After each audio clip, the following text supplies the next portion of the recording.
Hello गाईस, तास सकाळच ready झालो ना. रोहित आलता घ्यायला ना भाई. गेलो आता रोहितच्या पाठी कॉलेजला निघलो जायला.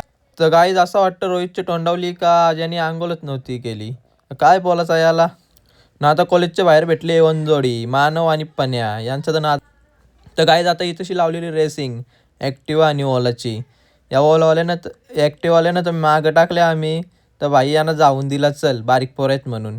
तर जास्तच नाटकं करायला लागली. मग मारली ना. मग शेवटीला दाखवायलाच लागली ना ओलाची पावर. तर काय जाता आलो मॅगडीला ना. या रोहितने तर एक चिन्हच करायला घेतल्यान.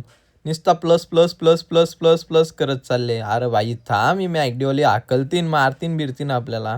तो बोलतो आज 20,000च्या वरती बिल ना असतो असं रिक्षा जाणारच ना. अरे घरी पाठवतीने गप खा ना. काय जाता यांनी मस्ती मस्तीने डायरेक्ट ऑर्डरच केली. तर गाय तिथं तर अनुज भाईनी निसता केसानं हात फिरवता. माहिती तू हिरो आहेस ना. इकडं रोहित बोलतो मी पण हिरो आहे ना. इकडं चॉकलेट बॉय बघू शकता तुम्ही मित्या. तर आता घरी चाललेलो ना. बाबा बाबा या बोगद्यांचा अख्खे ट्रॉपिकच लागले. नुसत्या लांबची लांब गाड्या लागल्या ना. काय जाता घरात बसू बसून कटाला आलता ना. मग आलो पेसवनला. पेसवनला बघतं आजची वाईट कशी आहे. तर बघतं तर पाणीच पडते इथं. तर काय येऊन तर मतलब ना झाला. इथं काय करायचं आता पेसवनला येऊ. तर काय जाता पेसवनला आल्यावर ना चायनीज खाऊ ना मग जाऊ घरी. तर गाईस आजचा ब्लॉग आवडला असेल तर लाईक करा आणि चॅनलवर नवीन असेल तर सबस्क्राईब करा विसरू नका. बाय बाय गाईज, भेटूया न्यू